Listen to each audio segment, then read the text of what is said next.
पहले हर घर में कुछ ना कुछ भागवतिक, जैसे थोड़ी देर रामचरितमानस हो गई, थोड़ी देर भागवत हो गई, आरती पूजा कीर्तन हर घरों में होते थे। अब इतना आधुनिक जमाना आ गया है कि टीवी चाहे हर घर में चले, लेकिन बैठ करके अपने परिवार को बैठाल करके भगवत चर्चा, भक्त चरित्र ये सब नहीं सुनाए जाएंगे। कहां से बुद्धि पवित्र होगी? छोटे छोटे बच्चे मोबाइल और टीवी देख रहे हैं, इनकी बुद्धि पवित्र होगी? जहां बैठ करके उनको सत मार्ग का उपदेश, सद आचरण का उपदेश दिया जाता था। हमें छोटे थे 4 बजे जगा दिया जाता था और सबसे पहले माता पिता के चरण, बड़े भाई के चरण, सबके चरण छुओ। चरण छूने उठते ही वो सिखाया गया था, कराग्रे वस्ते लक्ष्मी कर मध्य सरस्वती, बचपन में सिखाया गया था। सबके चरण छूना, सबको नमन करना, थोड़ी देर नाम जप, चलो स्नान करो, सूर्य को अर्घ दो, यज्ञोपवीत संस्कार के पहले ही। अब आज के बालकों की दशा क्या है? 8 बजे 10 बजे 11 बजे सो के उठ रहे हैं। कैसे इनकी दिनचर्या होगी? तो कैसे उन्नति हो? बाबा, हमारे देश की उन्नति के लिए बहुत लोग प्रयत्न कर रहे हैं, लेकिन उन्नति नहीं हो पा रही। जब तक अध्यात्म का जन जन में प्रचार नहीं होगा, प्रसार नहीं होगा, तब तक देश की उन्नति नहीं हो सकती। हमारा धर्म प्रधान देश है, भारत धर्म प्रधान देश है। इसकी उन्नति तभी होगी जब धर्म का आश्रय लिया जाएगा, अध्यात्म का आश्रय लिया जाएगा, सतमार्ग में चला जाएगा। महाराज जी, आजकल जब किसी के यहां कोई भागवतिक कर्म या कोई अनुष्ठान होता है तो पंडित जी से लोग कहते हैं, अरे जल्दी निपटाओ। ये ठीक है क्या? नहीं, अनुष्ठान करने वाले पंडितों को, ऐसे जजमानों को नहीं चुनना चाहिए जो कहते हैं जल्दी निपटाओ। नहीं, तुम्हारा हम अनुष्ठान नहीं लेंगे। यदि आपने अनुष्ठान ले लिया और पूरा नहीं किया तो पाप के भागी वो पंडित बनेगा, वो आचार्य बनेगा। इसलिए बहुत सावधान रहना चाहिए। निपटाओ वाली बात नहीं होनी चाहिए। देव कार्य है, भगवत कार्य है, तभी तो सब निपट रहे हैं जल्दी जल्दी। पूरी रात ब्याह के मंत्र पढ़े जाते थे। दूल्हा दुल्हन पूरी रात उपवास करके मानो बैठो ना लघु शंका जाना, न शौच जाना है। पूरी रात संध्या काल से शुरू होते थे और प्रातः काल तक मंत्री ब्राह्मण बोलते रहते थे, साखोच्चारो नाना प्रकार के मंत्र। तो हमने कभी डिवोर्स नहीं सुना। और जल्दी निपटाओ तो जल्दी ही निपट जाता है, 1-2 साल में डिवोर्स हो जाता है, निपट गए। बहुत शास्त्रीय पद्धति, बहुत मंगलकारी है। गुण विचारे जाते थे, लड़की के कितने गुण, लड़के के कितने गुण विचारे जाते थे। ग्रह नक्षत्रों का योग मिलाया जाता था। जब पूरी कुंडली मिल जाती थी और गोत्रों का, तब जाकर बड़े शास्त्रीय विधान से पवित्र जीवन, सब अपवित्र कर रहे हैं जीवन।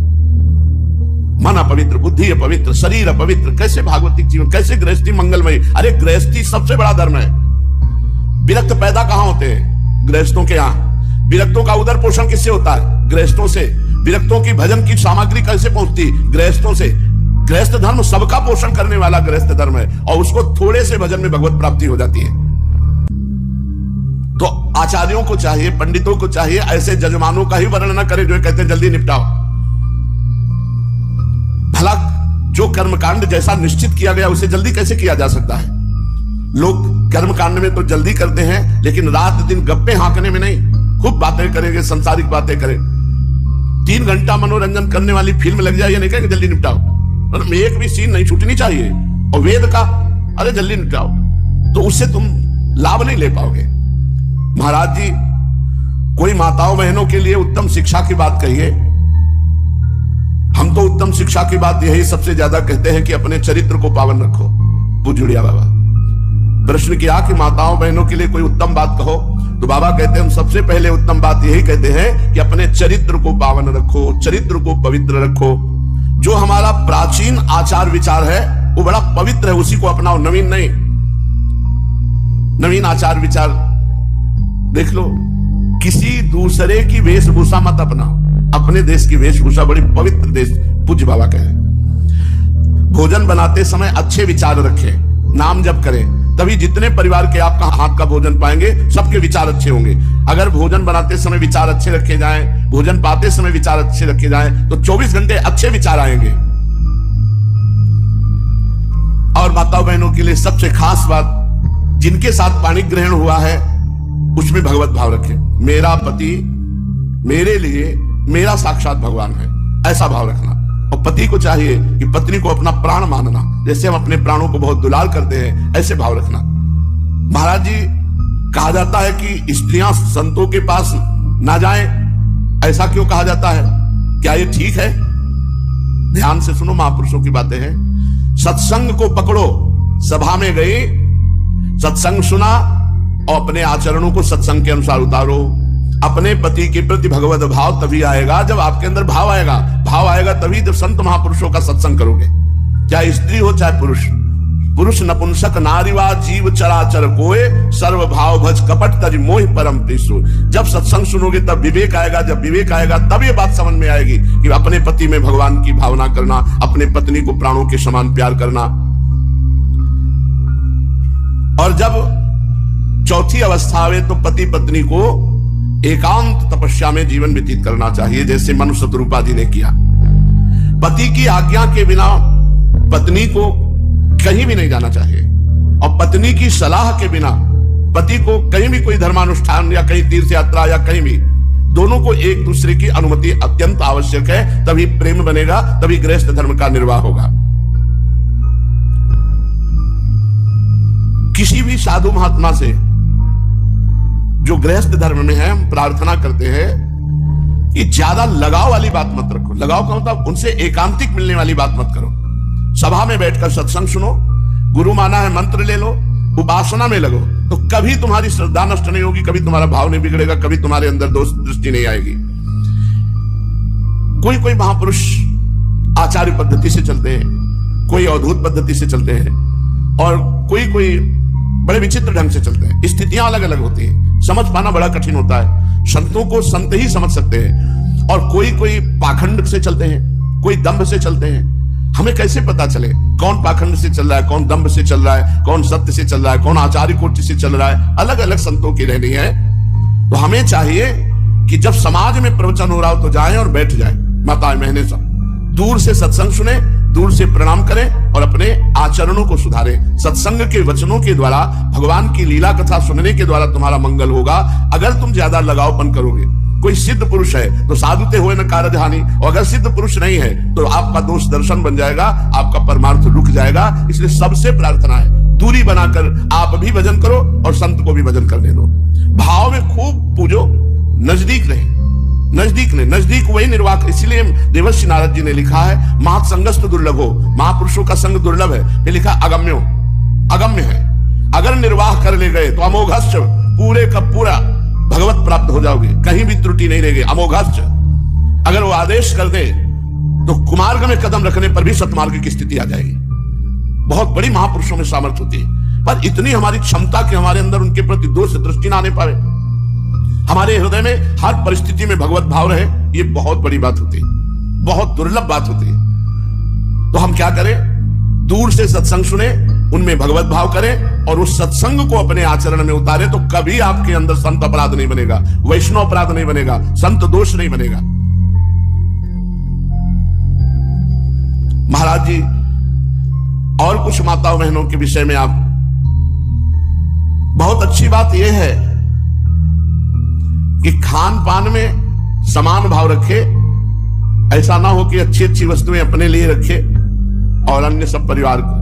अच्छी वस्तुएं दूसरों को पवा दो, लेकिन आप चाहे सूखी रोटी पाओ, ये आपका रसोई का कार्य कभी घट नहीं सकता। उस रसोई में जो माता बहन रसोई में कभी खाती नहीं, जूठा नहीं करती, रसोई एक साधना है और उस रसोई से आप हजारों का पेट भर सकते हो।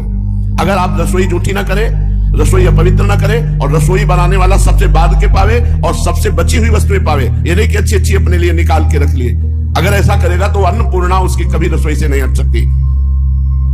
अपने लिए अच्छा भोजन बचाकर ना रखना, निष्कपट भाव रखना और अपने माता पिता या सास ससुर की सेवा का भाव रखना। चाहे वो भले कटु वचन कहें, आपकी निंदा करें, तो भी आप उनकी सेवा कीजिए।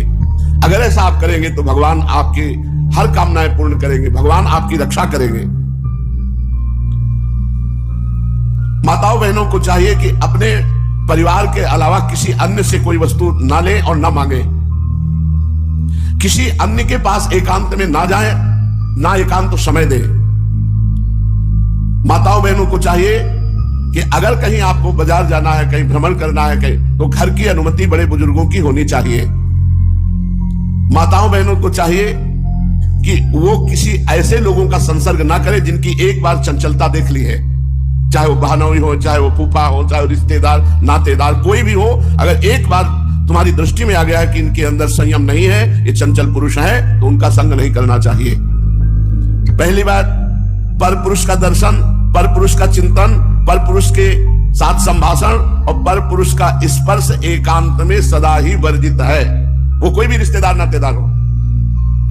हमने गांव में देखा, जैसे अपने घरों में था, एक घर है और एक बैठक है, रिश्तेदार नातेदार बैठक में, बुजुर्ग के साथ घर गए, भोजन पाए बैठक में, घर में नहीं माताओं बहनों के साथ हंसी मजाक और घर में बैठे, ऐसा आदेश नहीं था। ऐसा बिल्कुल सख्त, चाहे वो कल ब्याह हुआ दामाद ही क्यों ना हो, बैठक में बैठिए और साथ चलिए और भोजन पाइए और चले आइए। बहुत सख्त शासन, तभी पवित्र आचरण। पवित्र आचरण भगवत प्राप्ति में बहुत सहायक है, बहुत सहायक।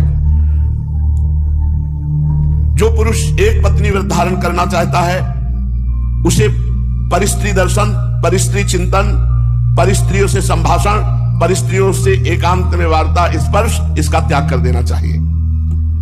हर माता बहन को या पुरुष को, सबको नाम जप करना चाहिए, अपने घर में नाम कीर्तन करना चाहिए।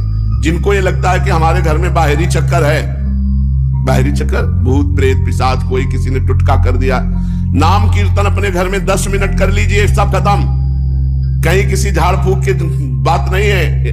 भगवान नाम कीर्तन, नाम संकीर्तनम यस्य सर्व पाप प्रणाशनम। किसी की ताकत है नाम जापक के सामने आ जाए, भूत प्रेत पिशाच यक्ष राक्षस कोई भी, तो जिसको हर घर में कीर्तन होना चाहिए। भगवान नाम जापक पहुंच जाए, वहां प्रेत टिकेगा। भगवान नाम कीर्तन हो रहा है, वहां प्रेत टिकेगा। अरे नाम की अपार महिमा है। हम सबसे प्रार्थना करते हैं, ये बड़े महापुरुष के वचन, अपने घर में 10 मिनट ही सही नाम कीर्तन करो, मंजीरा बजा के, ताली बजा के नाम कीर्तन करो। जहां शंखत ध्वनि होती वहां कोई भी अमंगल नहीं होता। यह समस्या आती चली जा रही है कि जब धर्म से नहीं चला जाएगा, ब्रह्मचर्य से नहीं चला जाएगा, पवित्र चरित्र नहीं होंगे, भगवान नाम कीर्तन नहीं होगा, शास्त्र स्वाध्याय नहीं होगा, तो जीवन क्या कूड़ा जीवन है। 18-18, 20-20 वर्ष के बच्चे डिप्रेशन में जा रहे हैं। आजकल भगवत भाव की कमी होती चली जा रही है और बाहरी श्रृंगार बढ़ता चला जा रहा है। देह का भाव नष्ट हुए बिना परमानंद की प्राप्ति नहीं, देह का राग नष्ट हुए बिना भगवत प्राप्ति नहीं। क्या है इसमें, कितना आसक्त हो गए। महाराज, भिक्षा मांगने का अधिकार किसको है? मांगने का अधिकार किसको है? केवल विरक्त को, वो भी केवल उदर पोषण के लिए, रोटी मात्र। और जब कहीं भिक्षा मांगने जाए, कोई माता बहन भिक्षा देने के लिए निकले, तो उसके चरण के सिवा तुम्हें अन्य कोई अंग देखने का अधिकार नहीं, चरण केवल। जब किष्किंधा में सुग्रीव जी के कुछ अनुचरों ने, जब रावण जानकी जी को ले जा रहा था, तो जानकी जी अपने कुछ आभूषण डाले थे कि अगर इधर भगवान आए आभूषण तो पता चलेगा इधर अपहरण करके ले गया है।